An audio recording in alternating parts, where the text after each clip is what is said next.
ladies and gentlemen, Candace Owens.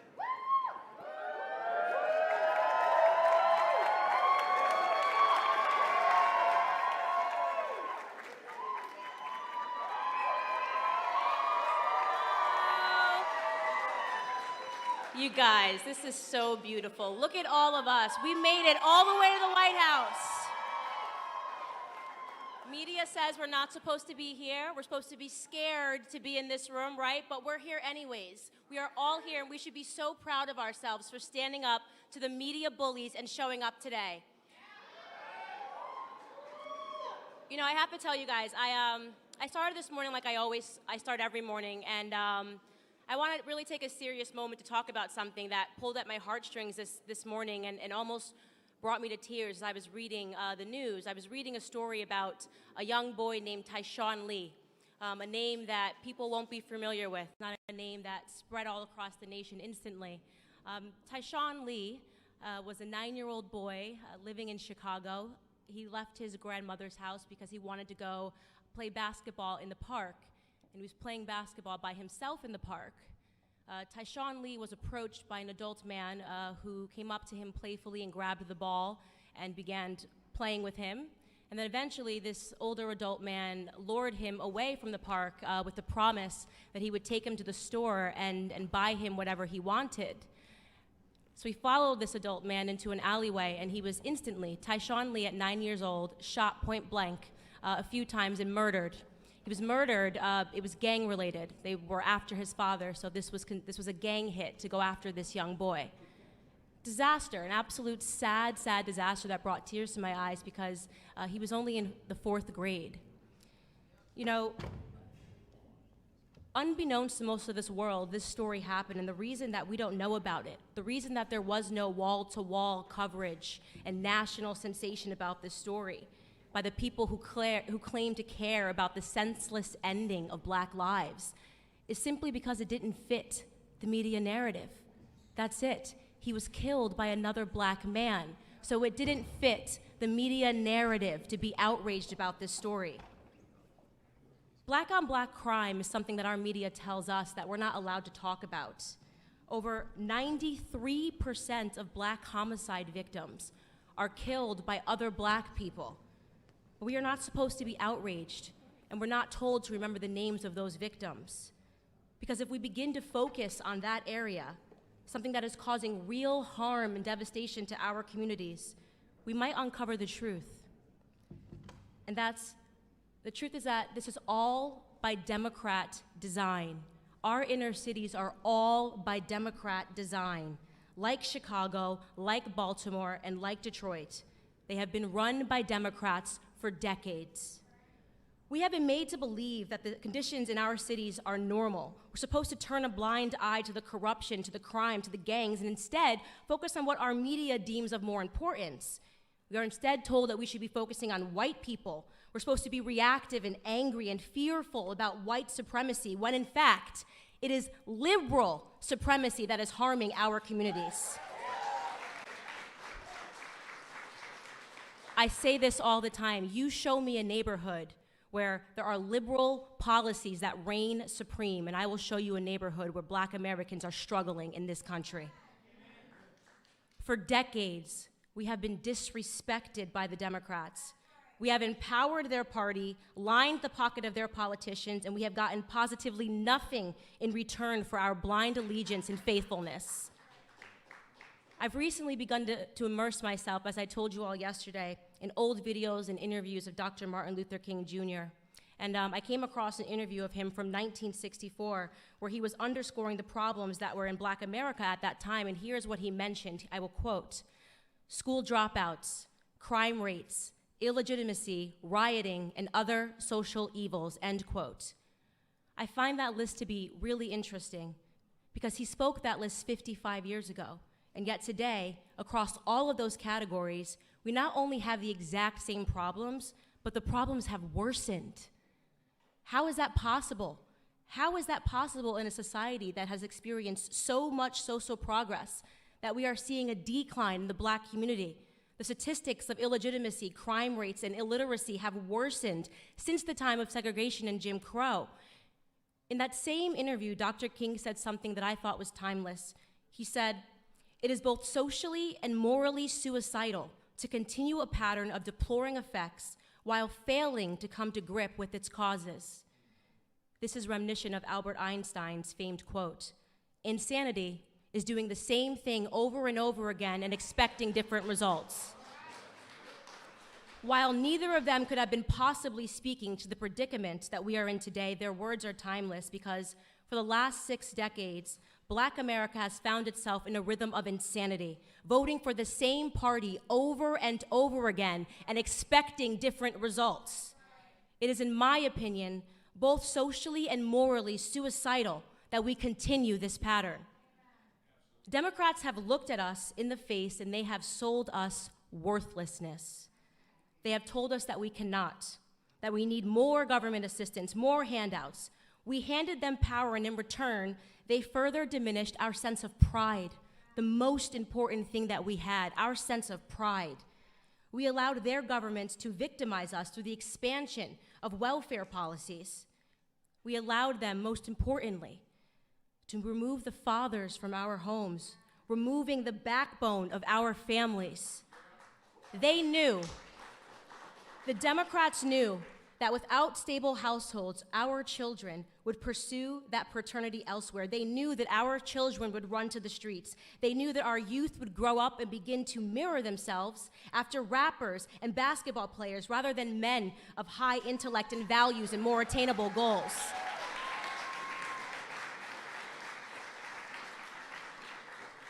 Their media took away the Jeffersons, they took away the Winslows, they took away the Huxtables, and they gave us love and hip hop. They knew exactly what they were doing. They were resetting our goals. But what they didn't know, what they could have never predicted, was that we might wake up to it one day.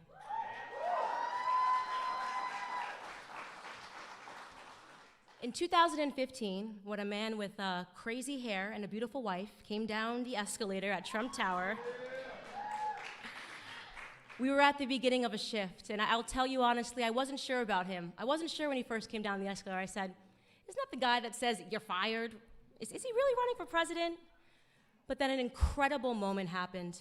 In August of 2016 in Michigan, everything changed for me when that same man did something that I believe will forever be recorded in Black history as a turning point for our community. That Republican candidate got on stage, he boldly looked Black America straight in the face, and he asked us, "What do you have to lose?"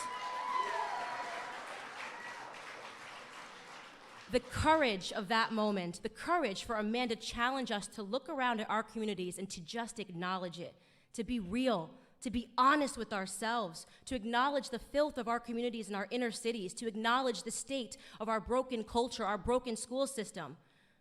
He forced us to stop accepting excuses. Every single person that is standing in this room stands here because at some point we had the courage to set our pride aside and to realize that for the first time in decades, we had somebody who was telling us the truth. And he just kept on telling it all around the country, dropping bars. Honestly, Trump might be my favorite rapper right now. My favorite moment of his campaign was he said, "Only Rosie O'Donnell, only Rosie O'Donnell." Only our 45th president, Donald J. Trump, and I'm gonna tell you what I love about him. I get that question all the time, Candace, what do you love about Donald Trump? What I love about Donald Trump most is his audacity. The audacity that it took to stand up and look Black America in the eye. The audacity that it takes to call out these crooked Black Democrat politicians that have received billions in aid from our government and effectively stolen it from the struggling cities that they represent. The audacity to call out Elijah Cummings, the audacity to call out Maxine Waters, who lives, by the way, in a $6 million home outside of her own district. President Donald Trump has both the spine and the audacity to save Black America. It takes a lot of guts, and we all know this. When you wake up as a Black American and you realize the truth and you have the courage to speak out about it, the racist leftist media will attack you. CNN is a racist network, in my opinion. I've watched them over the past year sanction the violence of Antifa against black conservatives. They have referred to all of us last year in this same exact room. CNN referred to all of us as paid puppets. They said we were paid to be in this room because they cannot fathom that we would ever have the courage to stand up and to tell them no more. No more victim narrative, CNN. No more victim narrative, MSNBC. No more telling us that we cannot do something because of the color of our skin. No more fear politics. No more attempts to scare us into voting for you. No more lies, no more half-truths. They attack the one president that has done the absolute most for Black America than any president in American history because they are scared. And I'll tell you what they're scared of. They are scared of no longer being able to control us. They are scared that we are actually waking up to everything that they have done to us. It was Clarence Thomas, Supreme Court Justice Clarence Thomas, in 1991 who warned us against what the Democrats and the media would do to black people like us. This is what he said, quote, "This is a circus. It's a national disgrace, and from my standpoint as a black American, it is a high-tech lynching for uppity blacks who in any way deign to think for themselves, to do for themselves, to have different ideas, and it is a message that unless you kowtow to an old order, this is what will happen to you. You will be lynched, you will be destroyed, you will be caricatured, rather than hung from a tree." How right was Supreme Court Justice Clarence Thomas in the treatment of black Americans today? It is a national disgrace. But let them continue. Let them continue their attacks on free-thinking blacks. It's not going to stop us in any way from supporting this administration, from supporting people like our honorable Vice President, Mike Pence, who is finally talking about God again on the national stage.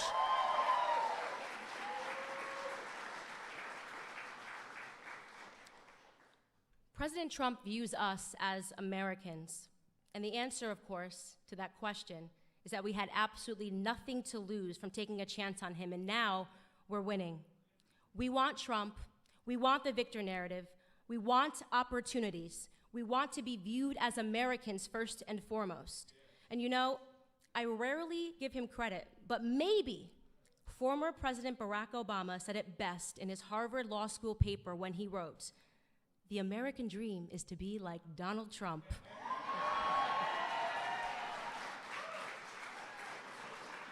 We want the American dream. Thank you guys so much for being here, and get ready to see the man himself.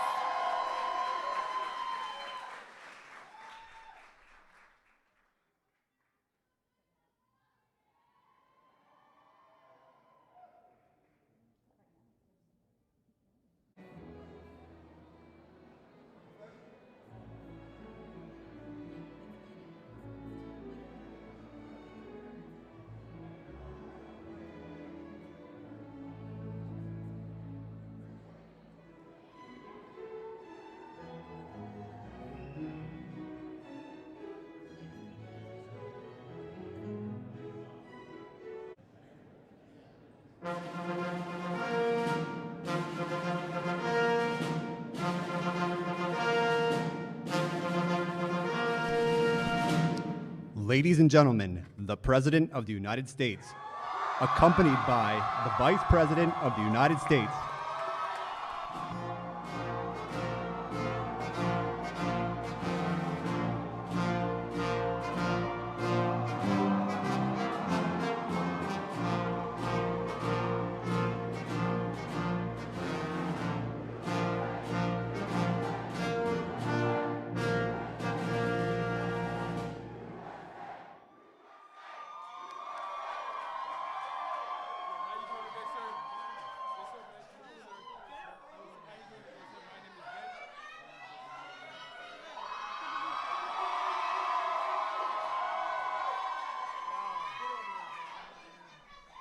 Boy, oh boy, this is a group.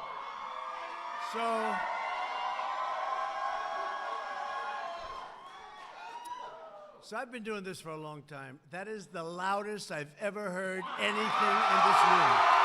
You just broke the record. Unbelievable. Well, I want to thank you all, and I have a lot of friends, but And this is a place, 1799 it was built, 1799. Started off with number 6, John Adams, president. And so it's a long time. It's the White House, so we love it, and it's an honor to have you. But you really did. You broke the sound barrier. I've never heard that. I've never heard it quite like that, and I appreciate it. We love you. We love you. Thank you. Thank you. And I'm honored to welcome everybody and these incredibly talented and unbelievable, patriotic young American leaders. You're going to be the leaders somebody I would be almost willing to bet, maybe even willing to bet, somebody in that audience right here, right in front of me, is going to be standing here someday. I think so. You've got a good shot. You're going to have a good shot. You've done incredible work to get to this position, and I have tremendous respect for it. We're glad to be joined by our terrific Vice President, Mike Pence.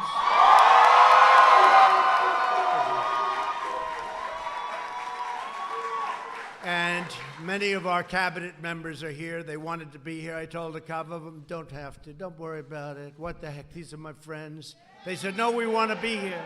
So we have a lot of our cabinet members here. And to every young person, you represent America's future. You are the best and the brightest, the bravest and boldest. And someday you are going to be setting records like nobody before. I'm telling you, I know it. I know where it's at. I know where energy is, and you have the energy like very few people have the energy. So I just want to tell you, get out there. Prove me right, please, okay? Prove me right. I have no doubt you will. Each of you has come to Washington for the Black Leadership Summit because you have what it takes to achieve real change on your campuses and in your communities, and that's what you've been doing, and that's actually why you're here. You speak out for the values and principles that have made America the most exceptional nation anywhere on earth. And I will say this, today is greater than it ever was before. Our military, our economy. We have the greatest economy in the world. We have the greatest economy we've ever had. Tremendous numbers just came out today. You heard that. But you stand up for the oppressive forces, and you do. You stand right up to those forces in our country that demand conformity and control. You refuse to be censored. You refuse to be silenced, and you will never back down. And don't ever back down. You're the champions for free thought and free speech, and I especially want to thank a friend of mine who is, I mean, first of all, you think he's like 50, but he's about 25 or something like that. He's a young guy. I can't even imagine being so successful at such a young age, what he's done in so many ways. And really, more importantly, letting young people know that they have a voice. Charlie Kirk from Turning Point USA. Charlie, you've done a fantastic job. Fastest growing organization of thought in the country. He is something. Thank you very much, Joe. I appreciate you being here. And we're also joined by a friend of mine, just got married.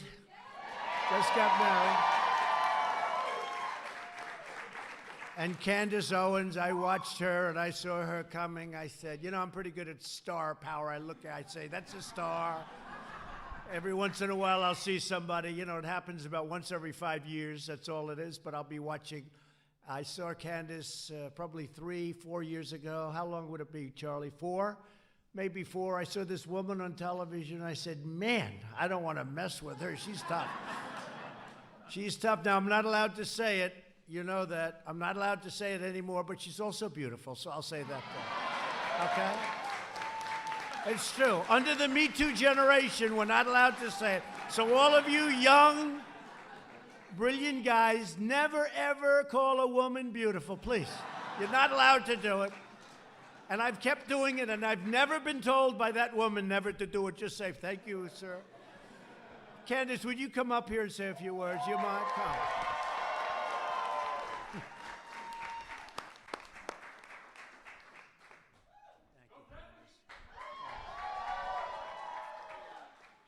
You know what? I was thinking, every single president that comes into office after 2 years, they look so much older. He seems to be the only president that's getting younger.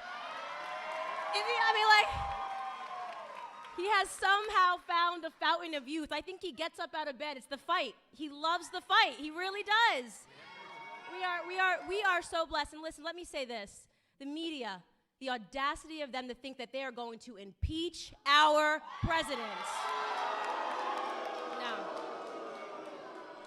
It's not happening. It's absolutely not happening, not under our watch.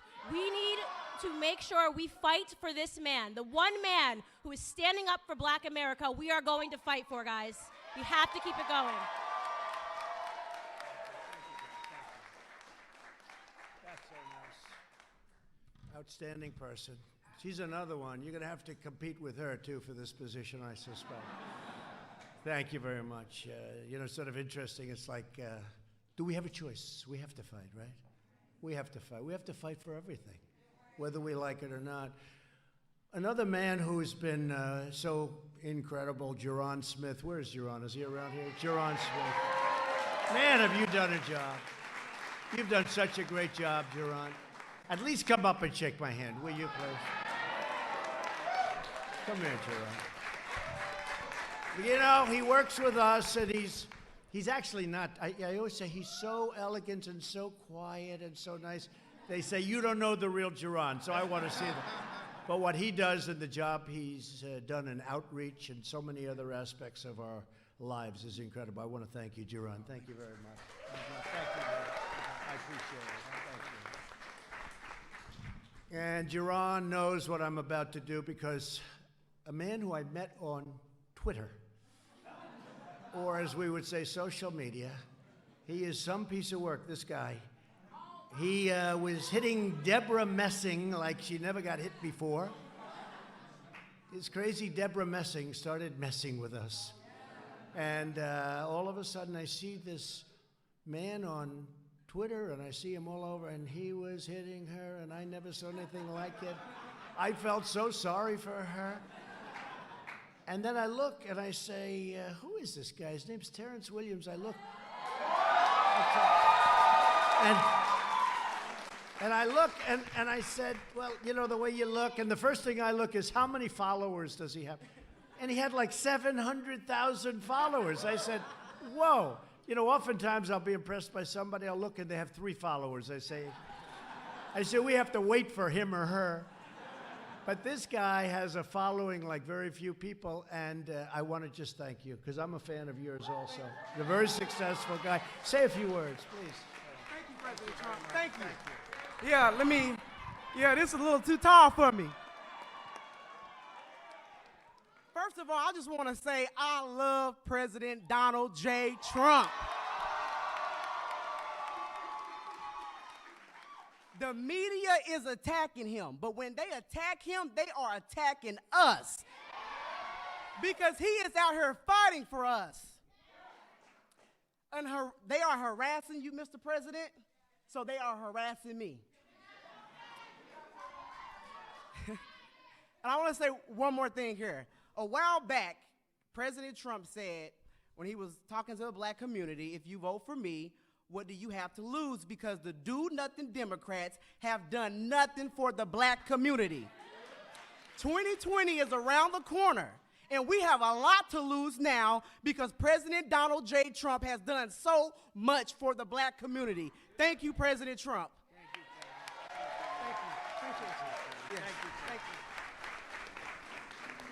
He is something, and he's a talented guy. And when he started talking, I watched it once, I watched it twice, and then I called the First Lady over. I said, what do you think of this guy? Thank you very much, Terrence. We appreciate it a lot. We come together at a time of extraordinary opportunity for our nation. Thanks to our pro-American agenda, the economy is booming, wages are rising, and poverty is plummeting. We have the best economy we've ever had, and believe me, we're just getting started. We have such potential, such potential. Last month, the unemployment rate dropped to the lowest level in over 51 years. 3.5%. People didn't think they were going to see that a couple of years ago. If I would have said that, the fake news would have said, this guy's exaggerating. Wages are up by almost 3% in the last 3 years. When I was campaigning 3 years ago, and people were making less and less and less. They were making less 3 years ago. You go back 20 years from then, they used to make more money with one job than they made with 2 or 3 jobs. And now, for the first time in many, many years, wages are rising again. The unemployment rate for African Americans is at the lowest it's ever been in the history of our country. And African American youth unemployment, young African American talented people, recently reached the lowest rate ever recorded. So how do we lose that debate? We'll be up and somebody will say, I'm going to do this. I say, folks, how old is your country? African American, the best numbers you've ever had. And I could go into plenty of other numbers for the first time ever, as an example. The most new hires of prime working age are minorities and women. The African American poverty rate has reached its lowest level in the history of our country. So that's good. And they're working hard, they're finding jobs, and they're getting good jobs. And if you don't like that job, you can get another one because you have a lot of choice. It's like the military. We got them choice in the VA. They could go find another doctor. They could go out. You know, by the way, just because a lot of people are vets, the vets were treated horribly. You don't hear that anymore. You don't hear it. Now, they'll go out and find some vet somewhere in this country that isn't happy. And that person will become a star overnight, right? But you don't hear it anymore. But we did a thing called choice. And that's where people were waiting, our great veterans were waiting for 2 days, 5 days, 5 weeks, months to get a doctor. Now they have to wait at all. They go outside, they get a good doctor of their choice, and the doctor gives us a bill, we pay the bill. And you know, the least important thing is it actually costs us less. That's the least important. The most important thing is we take care of our vets. Our vets were dying waiting to see a doctor. They'd go in, think of this. I mean, many of you go see a doctor. It's not that big a deal. They would go see a doctor, and they'd be waiting online for weeks. And they'd be sick, but not bad. By the time they saw the doctor, they'd be terminally ill. And we don't do that anymore. So it's a big thing. They've been trying to get this approved for over, I guess, Mike, over 45 years. And we got it done. We're good at getting things done. And how much sense does it make? So it's good. So you have choice also. You have choice in your jobs. You don't like your job, you go out. We have a great economy. You go out, get another one.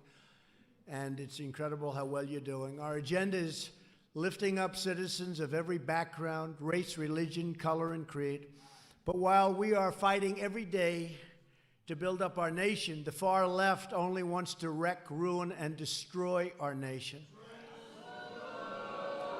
And you know better than anybody, for the last 3 years, Democrat lawmakers, their deep state cronies, the fake news media, they've been colluding in their effort to overturn the presidential election. 63 million people voted, and to nullify the votes of the American people. And many African American people voted for Trump. Even then, now they like me more because I said I was going to do it, and now I did it, so you better vote. I said I was going to do it. I said I'm going to do it. Yeah? Thank you very much. But you remember I'd make speeches, and I'd go through a list. I'd be talking about the African American community, and I'd go through a list of worst poverty levels ever, worst crime ever, worst schools ever, worst this. I'd go through 10 things. I'd read off from a list. And at one big rally, I had 25,000 people. I said, go with me. What the hell do you have to lose? Remember that, Candace? I said, what do you have to lose? You're doing the worst in every category. You're getting just, it's terrible. What the hell do you have to lose? And I'll never forget, I got off stage and my people came, sir, that wasn't very nice. I said, no, it's true. What do they have to lose? And you went with me, and I did get a good vote, I have to say. You went with me, and now you have the best employment numbers you've ever had, the best numbers, the best poverty numbers, so it's good. But the radical Democrats are willing to do anything to smear anyone and to lie about everything in their craven quest for power and money and other things, I guess. I don't want to tell you what those other things are, but they're not good, although maybe when the cameras shut off, we'll talk. They're trying to steal your vote. They're trying to steal your voice and steal your country. They're trying to steal your country. And they don't have what it takes. Shifty Schiff. How about Shifty Schiff? He got 4 Pinocchios today in the Washington Post. He lies like a son of a gun. He's been lying for 3 years. But we will never let that happen where they take away your country. We will uphold the sacred principle of government by and for the people. That's you. The corrupt forces in Washington, and they are corrupt, and that includes the media, because large parts of the media, not all of it, you have some great journalists, reporters, but large portions of the media are corrupt, perpetrating these hoaxes like never before. The very same people who have made a living selling out American workers to foreign countries. They were closing the factories. You're losing your jobs. They leave our country. They make the product. They sell the product in, no tax, no nothing. So we ended up with empty factories and no jobs. By the thousands, by the tens of thousands, and jobs by the millions. These are the same bought and paid for politicians who let special interests write the laws, who push trade policies to enrich foreign nations, and who beg far-left judges to rewrite the Constitution of the United States to impose their own extreme ideology. No one in America has been hurt more as a result of the Democrats' corrupt leadership and socialist policies than our nation's African-American communities. It's true. That's true. It's true. For 100 years, African-Americans have gone with the Democrats. Has it worked? Hasn't worked. Actually, I guess, Candace, it's even more, but 100 years. And you look at what's going on in the cities run by these crazy left Democrats, and what's going on is not good. My administration is fighting with everyone and all our heart to reverse the pain inflicted by Democrat leaders and to deliver hope and opportunity and prosperity for all Americans, but for African-American communities all throughout our land. Together, we will express the corruption. We will defeat the socialists. We will defraud. And I will tell you what, we will do what we have to do, but we will stop defrauding all of the people in our country, because they've defrauded the people in our country. We'll defend democracy, and yes, we will drain the swamp, but that's what we're doing. African Americans built this nation. You built this nation. You know, you're just starting to get real credit for that, okay? I don't know if you know that. You're just starting to get, you built the nation. We all built it, but you were such a massive part of it. Bigger than you were given credit for. Does that make sense? Right? But with Candace around and Terrence, that's not going to happen for long. But through generations of blood, sweat, and tears, and you deserve a government that defends your interests, protects your families, and cares for our own citizens first. You know, at the border where they want the open policies, they want open borders, they don't want walls. They actually do want walls, but because I want it, you know. I know how I can get the wall. If I announce tomorrow, I don't want a wall, the Democrats would come out in favor of the wall. I should have thought of that 2 years ago, but the wall's being built. It would have been a lot easier. We don't want the wall. We want the wall. I say, all right, go ahead and build. Our philosophy is grounded in the sacred bonds of love and loyalty that unite all Americans, and we really have been united. It's been an incredible thing. A lot of great things have been happening. You don't necessarily see it at the top of government, where the hatred is tremendous, the hatred toward us. And a lot of it is because of the success. We're having such success. We're showing them what's going on. When you look at your unemployment numbers, how great they are, the best in history. You look at your employment numbers. You look at the poverty numbers. You look at all of the things that have been so beneficial. It's driving them crazy because they never produced numbers like that.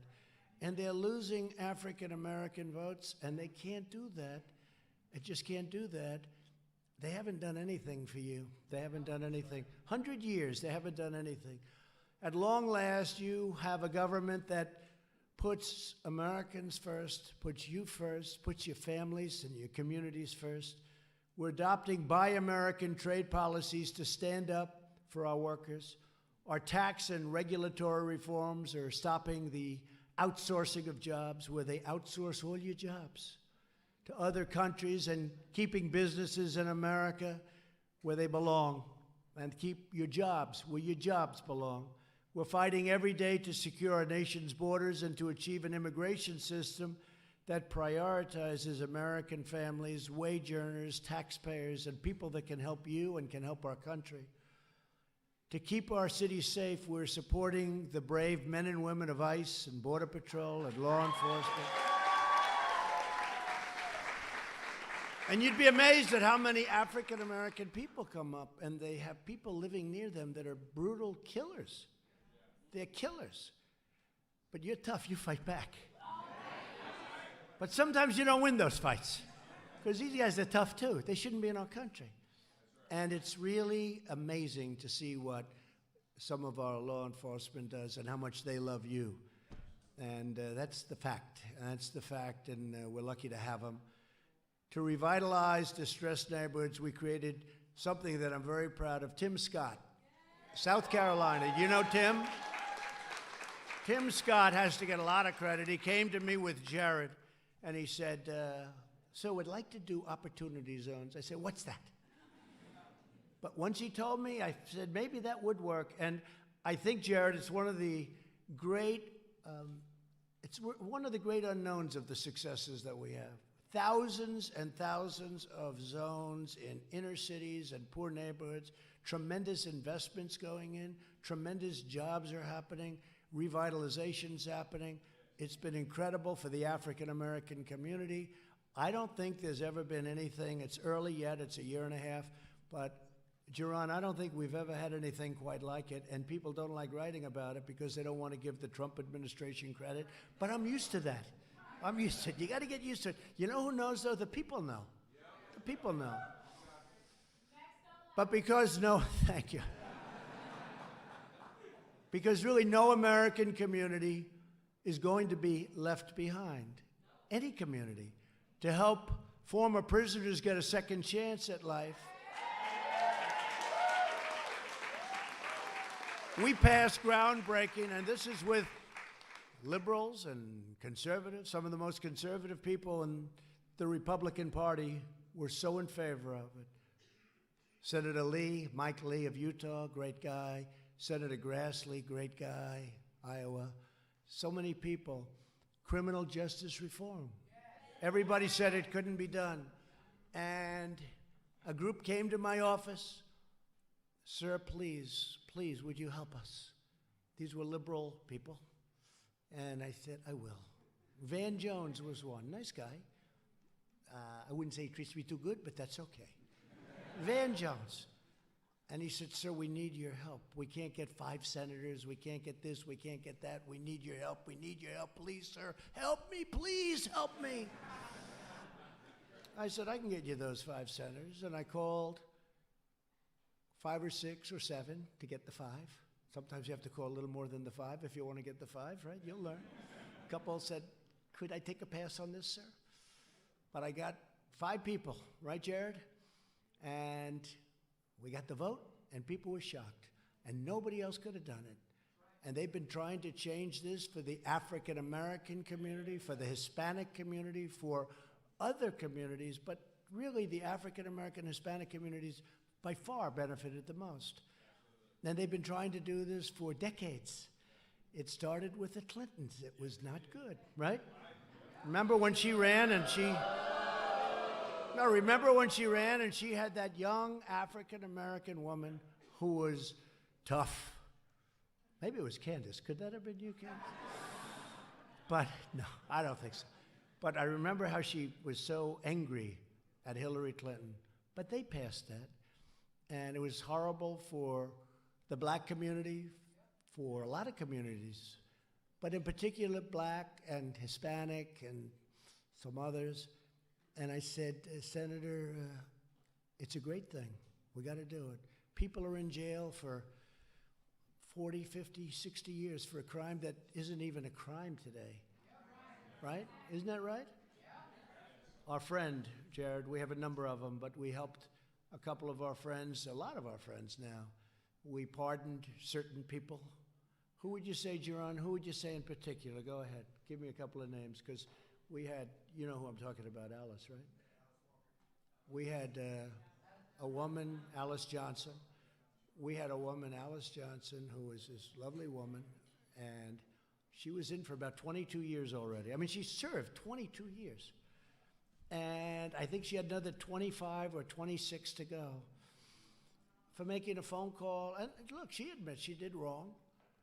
But today, it would be slightly different, like maybe not enough, to be honest with you. But it would be very different. So she was in, and she was a wonderful woman. And Kanye West came, and Kim came, and they said, President, could you do this? I said, do what? Do what? What are you talking? A woman's been in jail for 22 years. She's got another 28 to serve, I think, something like that. Think of that. Wow. And she's got another 28 to serve, and she's a great woman, and she's a wonderful woman. And I get along with Kanye for a long time. You saw the way when he was with the White House, he puts the hat on. I think for one day I went up through the polls like through the roof, I tell you. He is with the African-American community. They like Kanye, and they like Kim Kardashian. And we pardoned her, and we worked it so that she was going to be able to get out, a form of a pardon where she could get out. And she came out, and I'll never forget the scene. She comes out of this big prison, mean prison. Not too many of them are nice, right? But she comes out through the doors, and there are her children, but her children are now very grown. Big, strong guys, beautiful women, beautiful, just a big family. And they just embraced. They just embraced, and it was on television all over. They loved. It was just incredible to see. And the tears, and they were just like one. It was incredible to watch. And I said, we have to do it with others. And you called Alice. I know that, Jaron and Jared. Come on, give those names. They're great. Right? Right, Brenda? Right. Right. That's right. The prosecutors are doing things that they weren't doing before, right? That's right. Thank you very much. That's great. Boy, you have a good memory. That's very good. Because you work with it, right? It's from the heart. When it's from the heart, you always remember. That's great. And we have many others. And we'll go to Alice, and we'll say, Alice, who knows better? Because you can't let everybody up, because frankly, some are going to be there, and they deserve to be there. But we say, Alice, who else do you think in that prison, you grew up, you were there for so long, 22 years, who else do you know that should be let out? And she gave us some names. And not even that many names, but she gave us 4 or 5 names. And I guarantee you those are great people. They've been in there also for many, many years, and they got to be friendly. And she's smart. After all those years, she knows the good, and I have no doubt that it'll work out. And we're getting them out now. We're in the process of getting them out to be with their families. So it's great. It's great. It's been a great thing. But I did want to say, so Van Jones was on about 2 weeks ago. And he came to me, and I'm telling you, he was so nice. He was sitting right there when I was doing it. And I said, thank you, Van Jones. Thank you, this one, that one. And that was it. And he came up to me, thanked me, and that was it. Then about 3 weeks ago, I saw him on television. I don't watch your show too much. Neither do too many. But I'm watching him. And he gets up and he goes, I want to thank a number of people because we did something this year that was undoable. They said it couldn't be done. We passed criminal justice reform. Okay? Van Jones said it. And I want to thank Reverend Al Sharpton. Well, he wasn't nowhere. He was nowhere to be found. Just so we know, I've known him for a long time. He used to love me. We used to go to fights together with Don King. Don King's a friend of mine. Don King endorsed me. And Don King and Al Sharpton get along. We used to go to fights together. And he liked me until I ran and succeeded in politics. Then it wasn't to his benefit. But look, Al's a con man. We all know that, okay? Just a con man. He's a con man. And he scared NBC into giving him a show, you know. They don't want to have any trouble. But he's just a sort of a third-rate con guy. But here's Van Jones. Here's Van Jones. Van Jones, I want to thank Al Sharpton. I want to thank all of these people. Name people I never heard of. The only one he didn't mention was me. And then it got worse. You ready? Candace, listen to this. Terrence, are you listening? So he named these people, a lot of people, standing at the end of a show. I want to thank, because this was the greatest year we've ever had. We got criminal justice reform. I want to thank this one and that one and that one and that. I never heard of it. And I kept waiting for my name. I said, darling, come over here. I'm going to have a great little name mention. Yes, darling, the First Lady. How good is the First Lady? So she came over. And I kept waiting. And I kept waiting. And then he named a lot of people. That was the end. I said, I was a little embarrassed in front of my wife. I said, he didn't name me. I'm the one that did it. I called up Jared, right, Jared? I said, what the hell is this? But before that, he did have one other thing to say. This was 3 weeks ago. He said, and I have one thing to say that we have to do. We must defeat this president. We have to defeat President Trump. And we have to work 24 hours a day to defeat President Donald Trump. And I called Jared and I said, that's terrible. Right? Is that a true story? And then he spoke to Jared and he apologized, didn't he? He apologized. But I don't accept those apologies, you know? All right. Should we get back on the script? Okay? No, they say no. This is more interesting. They don't want to go back on. This is much more interesting. We love you folks, okay? We love you. Van Jones. Van Jones. He's another beauty. Thank you very much, Van, for the wonderful acknowledgement. I appreciate it. To give every American child the best chance to reach the American dream, we're fighting for school choice. Very important. Sadly, Democrat lawmakers care more about catering to lobbyists and powerful teachers' unions than they do about improving our schools for our children. And Democrats care more about illegal immigrants than about their own African-American constituents. They want to give health care to people that just walked into the country, and for you, they don't care. The whole thing is crazy. These people have gone absolutely nuts. While we're fighting for the American way of life, the hard left and the radical left is working to trample the rule of law, erode individual liberty, and exert a far-reaching control over our lives. Left-wing censors have launched an all-out campaign against free speech. That is why they are trying to silence, deplatform, cancel, punish all of the proud conservative voters, all of the proud African-American voices that know what's happening and know how to become big, big, successful people, help other people. They want to silence you. But we know the patriots in this room will never be intimidated. I know that. I know that. So here with us today is Kieran Boland, president of the Texas State University. That's a big deal. Turning Point USA chapter, who has bravely defended the right to free speech. And Kieran, would you please come up and say a few words, please? Thank you. I thought so. Oh. I love her hair. So last year on my college campus, they did try to ban Turning Point from our campus. So we fought strong and we prevailed. The piece of legislation was completely unconstitutional, and we are still fighting strong on our campus. So we're still there. I just want to thank Donald Trump for everything you have done for us. We are so incredibly honored to be here, and you've done so much for this country, and thank you so much.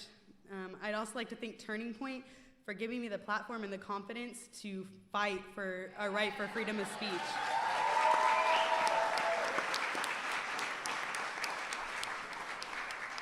It hasn't been easy, and it will not be easy, but being a part of Turning Point and be able to see all of you accomplish so many of your goals and to help fight for the freedom of speech, it's honestly amazing, and it gives me so much hope. Our generation is playing a vital role in keeping our First Amendment rights, and we're going to continue to keep up that fight. So all of you on your campuses or in high school, I know a lot of y'all are in high school, continue to fight for your right for freedom of speech, because you know where you stand, and everyone else can know where you stand too. So just keep up that fight. Thank you. Thank you, Kieran. Thank you very much, Kieran. I got to get the other cheek. Now I feel better. You've done a fantastic job. I appreciate it, too. In order to protect the rights of our students, I signed an executive order making clear that public colleges and universities shutting down free speech will risk losing all of the billions and billions of dollars that we give them. So we'll shut down their federal taxpayer dollars that go to them. And then they shut down speech. And they just choose whoever it is. They'll let somebody speak. They'll tell other people you can't speak. And then we're supposed to give them individually hundreds of millions of dollars. It doesn't work that way anymore. I've also tasked my administration to explore every possible solution to stop social media giants from restricting your rights to speak your mind. And Candace, you had a problem with it, I know, and other people have had a problem. Some people in this room have had a problem. Terrence, have you had a problem with it? Huh? Terrence has had a problem. It's incredible. It's incredible. Yeah, no, a lot of people have. But not the other side of the world. The other side doesn't have that problem. Very rarely do they have it. We must preserve the fundamental American rights that generations of Americans have sacrificed everything to secure. With us this afternoon is Ben Okereke. That's a great name. I love that name. When Ben was 14 years old, he legally immigrated to the United States after suffering many hardships in Cameroon, which I hear is a beautiful, beautiful place. Cameroon. Oh, wow. One person from Cameroon.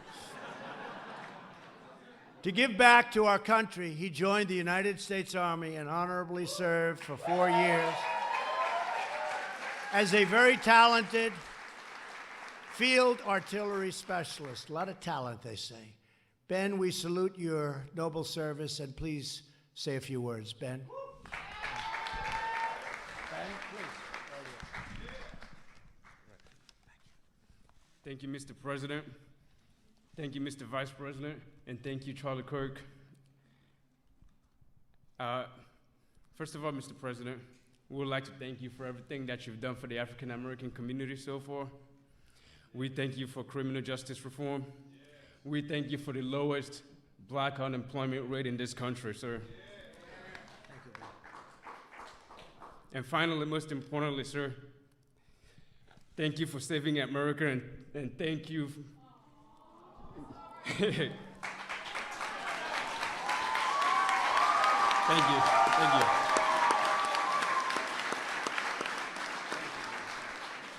Finally, sir, Thank you for taking on the fake news media, sir.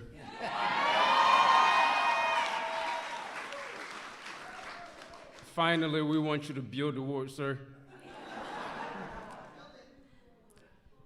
Frankly, because we don't oppose immigration, but we oppose illegal immigration. So we want you to come to this country legally if you're going to come to this country. Thank you. Thank you, Ben. Yes, sir. Thank you, Ben. And that's from the heart. That's from the heart. That's what it's all about. The young leaders in this room remind us that true power in our nation is not found in government or hallways or anywhere. It's found not in the media boardrooms. It really is where the strength is. It's in our people. It's in your hearts. It's in your courage, your spirit, your faith, and your pride. Together we will defend the benefits and the beliefs that you want and you have and you're entitled to, the traditions and God-given freedoms that make our country the greatest in the world, and even I think we can say right now the greatest in the history of the world, just like your unemployment numbers, greatest in history. That's the greatest in history also. You are my friends. I'm never going to forget you. You've been incredible. You've been incredible. Whether it's Jiran, the job you do, or Charlie, I appreciate it, or Terrence, or Candace, you're all special people, very, very special people.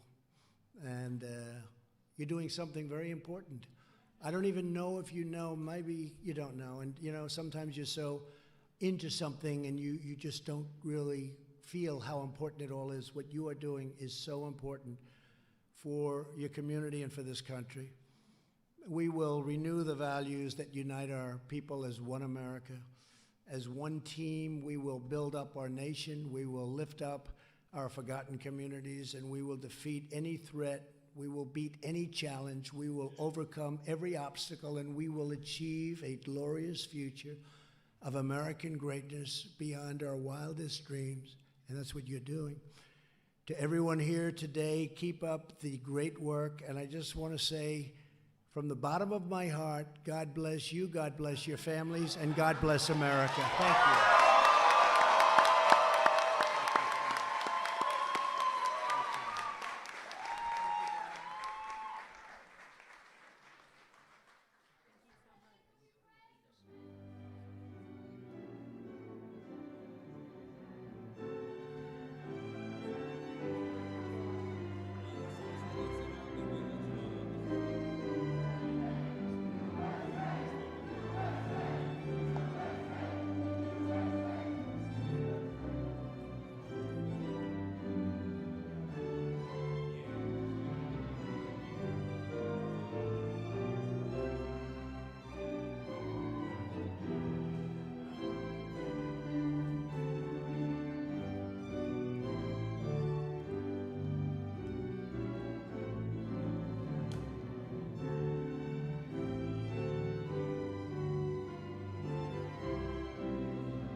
I'm not really good with prayers or anything like that, but I just want to say thank you, Mr. President. And I know we have a political warfare right now, but I strongly believe that it is a spiritual one as well. And I want to make and I want to make sure that, I mean, I know that Americans are going to wake up and we're going to get back to looking to God instead of social media, and we're going to look back to Jesus, because Jesus saves, and this country was founded upon, the Constitution was built on godly principles, and we're going to fight for that. And I just want to encourage you guys to pray every single day for this nation. I want you guys to pray and pray and pray. I am from Ethiopia. I live in a very beautiful city named Valparaiso, Indiana. My friends here, I know you're from Indiana, and I have strong people who are able to raise me, and I love God, and I want to pray real quick. All right. Okay, all right. I don't know if you guys want to bow your head. Okay. All right. Dear God, I'm not really good at this, but I just want to say thank you so much for giving us this opportunity to be in the White House. Thank you for giving us a great leader like Trump, Mr. Donald Trump. And I would like to thank you for waking up our nation. God protect us. God protect our president as he's going through so much right now, so much scrutiny. God, I believe that you gave him to us, and I believe that he's going to accomplish so much more. I know you have more for us. Jesus, I ask you to protect us and walk with us. And in Jesus' name, the enemy tries to attack us every single day. He tries to discourage us, but he has no room. He has no room, no more. And that's all I have to say. Oh my God.